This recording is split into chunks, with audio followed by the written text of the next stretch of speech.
Guys, আসসালামু আলাইকুম। আপনারা সবাই কেমন আছেন? আলহামদুলিল্লাহ আমি অনেক ভালো আছি। তো আজকে চাউমিন রান্না করব।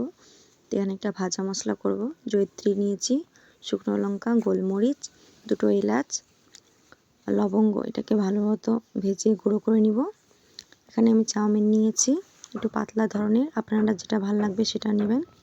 কড়াইয়ে আমি এখানে জল দিয়ে নিয়েছি, জলটা গরম হয়ে গেছে, লবণ দিয়ে দিলাম, দিয়ে চাউমিনটা দিয়ে ভালোভাবে একটু হালকা সেদ্ধ করে নিব।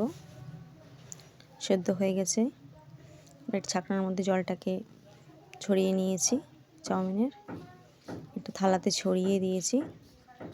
উপর দিয়ে একটু সাদা তেল মাখিয়ে দিব, যেন এটা জমাট লাগবে না, ঝরঝরা হয়ে থাকবে। আমি দুটো ডিম নিয়েছি, একটু গোলমরিচ আর একটু লবণ দিয়ে ভালোভাবে ফেট করে নিব। কড়াই তেল দিয়েছি, দিয়ে এবার ডিমটাকে ভালোভাবে ভেজে নিব, একদম ঝুরি ঝুরি করে ভাজবো। এভাবে একটু করলেই ঝরঝরা হয়ে যাবে ডিমটা। এখানে আমি ক্যাপসিকাম, গাজর, রসুন, পেঁয়াজ, বাঁধাকপি আর একটু কাঁচা লঙ্কা কেটে নিয়েছি। এবার অল্প তেল নিয়েছি কড়াই, এবার সব কিছু সবজি দিয়ে হালকা হালকা ভাজা ভাজা করে নিব। এর মধ্যে পেঁয়াজ, রসুন সব কিছু দিয়ে ভাজা ভাজা করে নেব।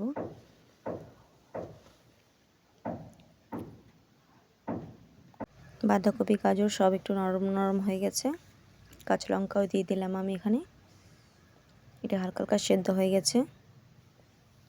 এবার এর মধ্যে আমি একটু সয়া সস দিলাম, দিয়ে ভালোভাবে এটা মিক্স করে নিব। এবার এর মধ্যে চাউমিনটা দিয়ে দেব, দিয়ে ভালোভাবে মিক্স করব।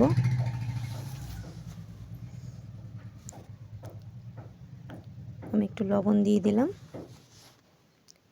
যে ডিমটা ভেজে রেখেছিলাম সেটা দিয়ে দিলাম। এবার ভালোভাবে এটাকে মিক্স করে নেব। একটু টমেটো সস দেব,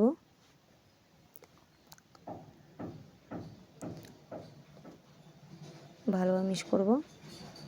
যে মশলাটা ভেজে রেখেছিলাম সেটা আবার এর মধ্যে দিয়ে ভালোভাবে মিক্স করে নেব।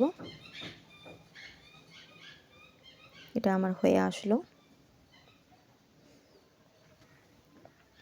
এবার একটু গাজর, একটু শসা, লঙ্কা আর একটু সস দিয়ে একটু সাজিয়ে দিলাম। আপনার চাইলে ধনেপাতাও দিতে পারেন।